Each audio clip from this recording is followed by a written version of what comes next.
I'm Alma Lee. I'm a psychotherapist and transformative lifestyle resiliency coach and author, and I want to help you reach your goals by teaching you how to step outside of those fear-based mindsets and into your powerful, loving self. Let's get started. I remember when I was in therapy, when I was on active duty. This came about after my melee with a handle of Jack Daniels. We'll get into that later at a different episode.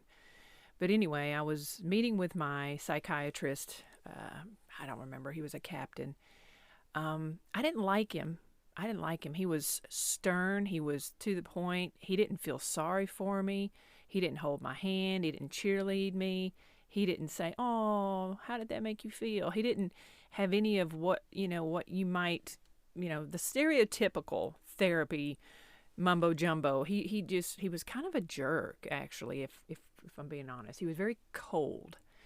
And I remember I was relaying to him an episode that I had one night in my little townhome I had off of Central Avenue. If you're familiar with Albuquerque, New Mexico, it's not the best part of town. I'll just say that's Route 66. You've probably heard of Route 66. Anyway, I had an apartment, a townhome at Cinnamon Tree Apartments. It was at the intersection of Louisiana and Central, I believe. But anyway, this was back in the mid-90s, 97, 96, 97, 98. I don't remember.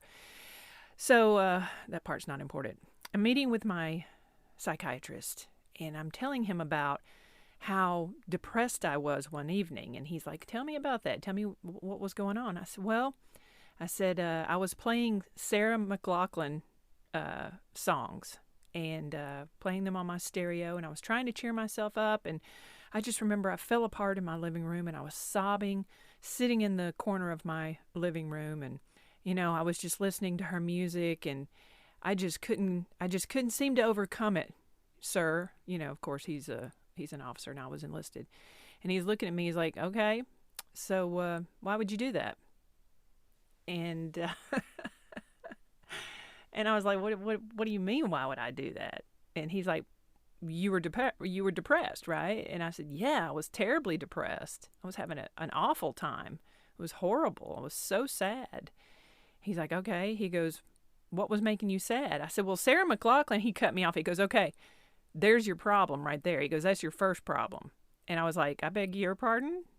And he's like, well, he goes, if you're depressed and your music is depressing music, why are you listening to depressing music? And I can remember feeling very defensive. Like, how dare you? How dare you tell me that what I'm doing and the way I choose to cope with my emotions is wrong? Like, I thought he was just being so insensitive. And he sat there for a minute. He goes, do you think that's really the best course of action? If you're already depressed, then why are you listening to depressing music? Why are you actively choosing to be more depressed?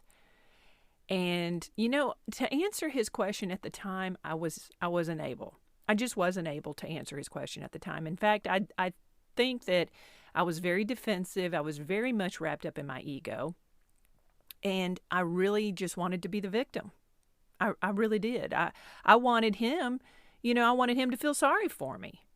And, that's what you're supposed to do, right? You're the therapist. You're supposed to feel sorry for me because I'm having a terrible time. Aren't you supposed to be more compassionate? Aren't you supposed to be more empathetic? So I want to talk about choices today. I want to talk to you specifically today about the power of choosing. You have so much power to choose your own narrative. You've just got to get out of your own way. And I use my own example, this was a real experience. And I am a self-professed whiny crybaby. In the past, in the 90s, when I was coming up in my 20s, all the way up probably until a little bit in my early 30s as well, I was actively engaged in my own, self-sabotage because I actually chose to feel sorry for myself. Now, I have a lot of clarity about that on this end, right? As the 50-something-year-old woman now looking back in history, I can tell you specifically that young 20-something-year-old woman, I think I was 25, back then, I thought that was what I was supposed to do. because that was what was always modeled to me by my mother specifically. And I'm not trying to deprecate my mom. My mom did the best she could. My mom didn't have access to mental health care like I did when I was in the military. She was a boomer, and going to see a mental health therapist was out of the question. It wasn't something that she had the ability to lean out of. So I don't judge her for that, but I absolutely learned my victim mindset from observing her, because that was sort of how she modeled herself, and that's how she moved through life. So looking back on that and using that as an example for you, I just want you to know I know what I'm talking about when it comes to choosing and in the power of choice. You have all this power. You have all of this power. And you really have to decide on where you want to put it. What do you want to do with all of that power? And the power is you get to make the determination on how you are going to look at your day as soon as you wake up in the morning. You know, you got to open up your eyes, and no matter how you feel, no matter the doom and gloom, no matter the pressure, no matter the expectations, no matter the fear that you feel, you get to choose how you're going to respond to that. You get to choose how you're going to activate that perspective of self and how you're going to perceive the duration of your day, your work day, your day with your family, your day taking care of your kids. You can choose to embody a more positive mindset. And I'm certain that's what the psychiatrist, that captain, the active duty Air Force captain, was trying to get through to me. He was not interested in, placating me or even patronizing me. He wasn't interested in allowing me to marinate in the negativity and the low vibration of self.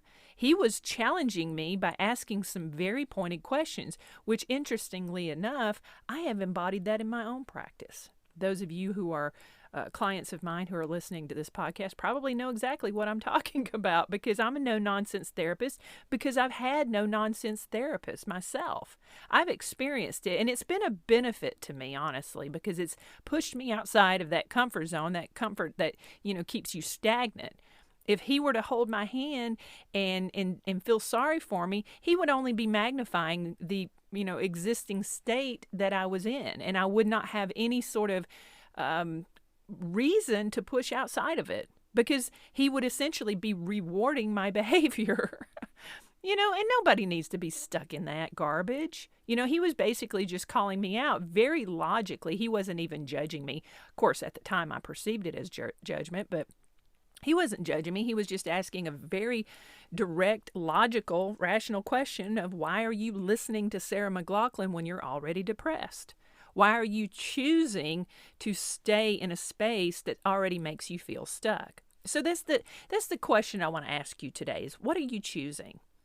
You may feel a little bit stuck. I talk about it with the virtual power shop, to get unstuck. Well, this is one of the modules in the virtual power shop, is choice. And you get to choose every day what your attitude is going to be about any particular set of circumstances that you face.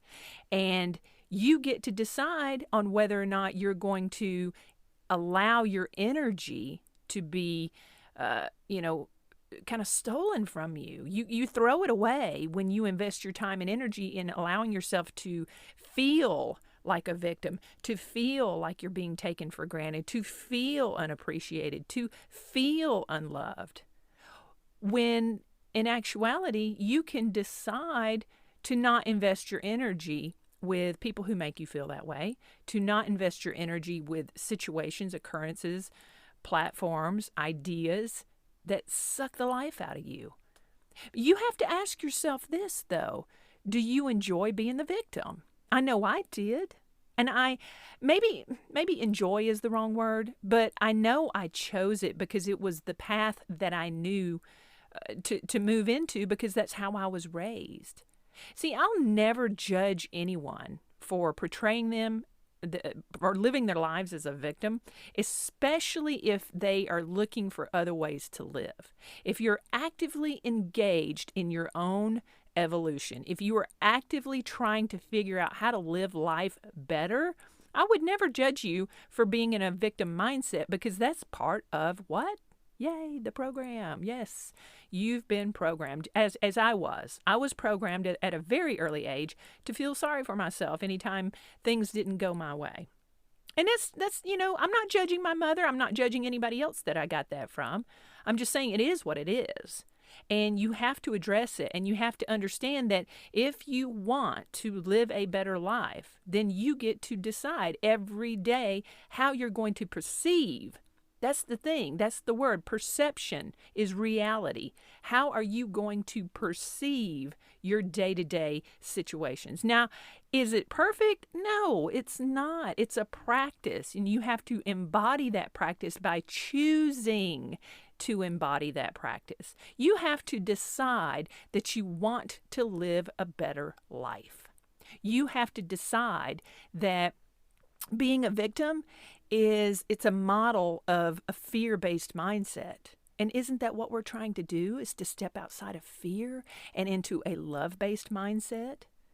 It all ties together, where when you choose to think better of yourself, when you choose yourself over the judgments of other people, when you let go of the expectation of other people validating you, when you have conversations with people and you actively listen to what they have to say, and you can accept what they're saying to you without any sort of expectation of, them telling you what you want to hear, but that you are actually listening to what they have to say. And it's hard to get outside of these programs. It's hard to not feel attacked. It's hard to not feel judged when somebody gives you a counterpoint, especially when you're used to being a victim your whole life, as I was.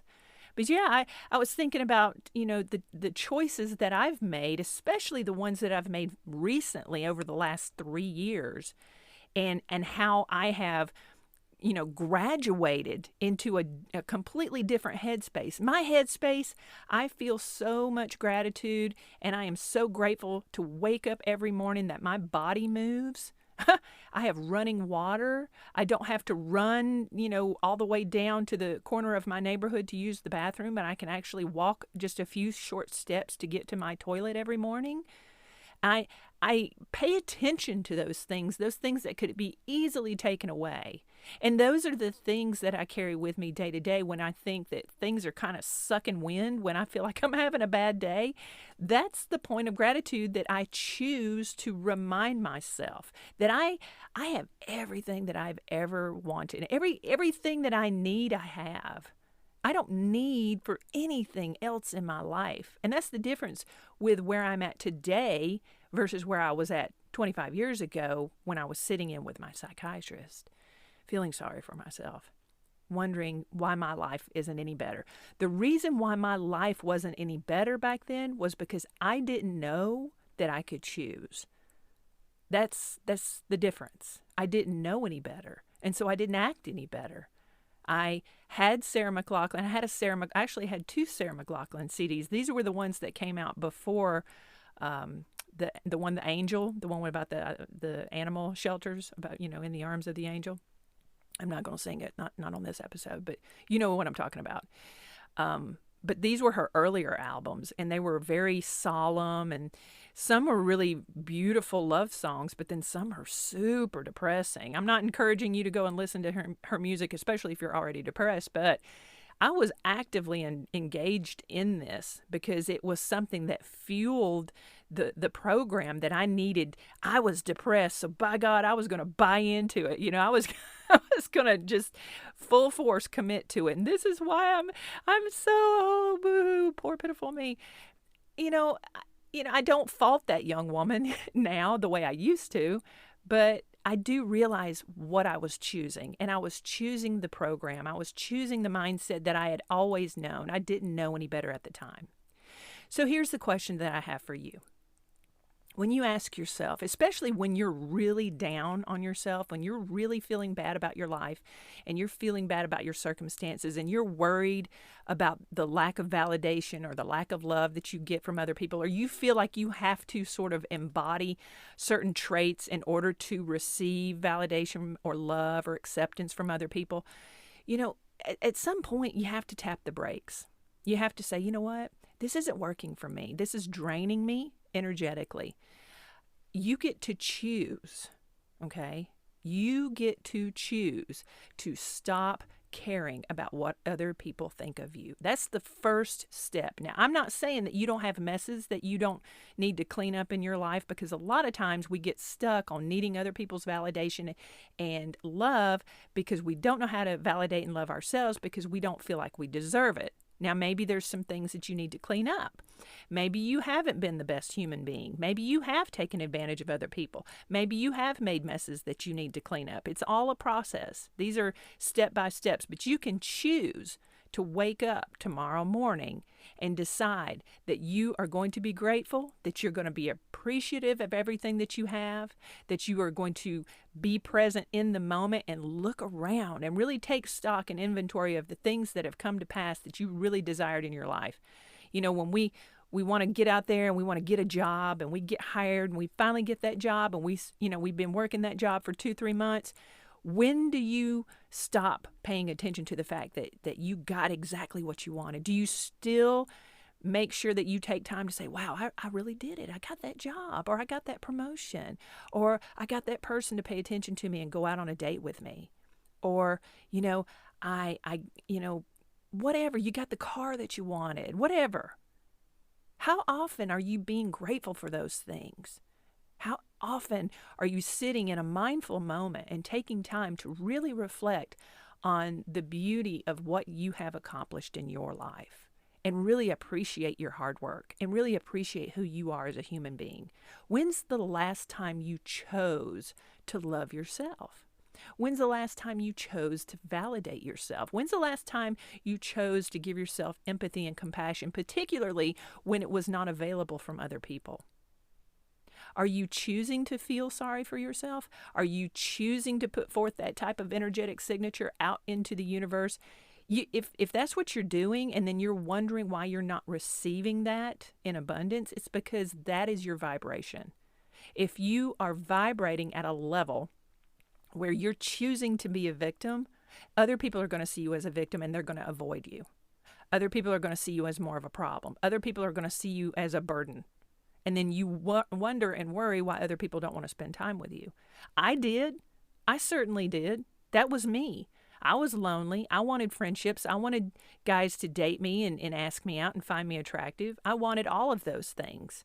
But the energetic signature that I was putting out there was very low vibrational. It was very, oh, woe is me, poor pitiful me, I'm a victim, boo-hoo. That's the energetic signature. I see that now plain as day. And my mindset is totally different now, especially because my energy is invested in making sure that my kids have what they need from me specifically, but also making sure that I am putting my head into my game when it comes to developing my career path, my profession, my business. I'm building my business. And that's where my energy goes. And I know that my energy is a direct correlation to how successful I'm going to be. So I have to have a perception and a perspective of positivity. I have to choose that every single day. And I do so authentically. I don't subscribe to a mindset within myself of anything that shuts me down or holds me back. When I catch myself in those moments, as all humans do, I realize, this isn't feeling good. I don't like this space. I don't like how I'm feeling about myself right now. So I'll get my headphones. Shout out to Rodney. Thank you. I'll get my headphones and I will listen in on some of my favorite gurus, some of my favorite teachers. I'll listen in. I'll try to find new people to listen to, especially people who can teach me more about quantum physics, the subatomic realm of energy and what we're all made up, and it explains everything scientifically on the law of manifestation, the law of attraction, the law of vibration, which is the fundamentals of the law of attraction. I love leaning into all of that because that is what gives me a sense of getting my power back, especially when I feel like my own personal vibration is super low. So I get those days too, guys. It's a practice. You have to do it every single day. But the first thing that you have to do is you have to decide that you want a better life for yourself. So when you wake up tomorrow morning, I want you to consider, what are you choosing? Are you choosing to feel bad? Are you choosing to surrender to the old habits, the old feelings in your body, the knee-jerk response to stress? Are you choosing to beat yourself up? Are you choosing to be self-deprecating? Are you choosing to complain as opposed to finding solutions? Are you choosing to go over the same situation, the same loop over and over and over and over again, hoping to find a different result without you being the one that needs to change? Think about it. You can make everything in your life look so completely different. You can flip everything on its axis. Once you decide, once you choose to not be a victim, once you choose to have a better attitude, once you choose to embrace your gratitude, once you choose to give yourself a break, loving yourself is a choice. It doesn't matter what other people think. See, that's the thing. That's the caveat here, is that you are programmed to believe that in order for you to love yourself, you've got to be convinced that other people do too. No, the hell you don't. Not at all. In fact, you must love yourself. You must choose you first before anybody else is going to. That's a fact. That is an absolute fact. And if you think you don't deserve love, why is that? That's a program. It's baloney. That's a program. Somebody somewhere in your past, childhood, caregiver, whoever, something happened to you or happened to you over time that got you convinced that you can't love yourself or you're not worthy of love. So you don't give it to yourself at all. Suspend your disbelief. Engage in some activities that are reflective of love of self. You can pull yourself out of the paradigm of negativity that you exist in. You are worthy. You get to choose. You get to choose yourself every single day. When you wake up in the morning, I want you to challenge the universe to show you how good it can get. Every morning, show me how good it can get. And then I want you to pay attention to the synchronicities that come into your life. I want you to pay attention to number sequences and things that look like coincidences. First of all, there's no such thing as a coincidence. Pay attention to that phone call or that email, that text message, that, running into somebody at the store. That's all synchronicity. Pay attention. Ask the universe to show you how wonderful and magnificent your life can totally be. And then I want you to pay attention to how you're being grateful for it. You get to choose how good and powerful your life can be. All right. From fear to love. This has been an LBM production. Please like, subscribe, and share this show. Thanks for listening.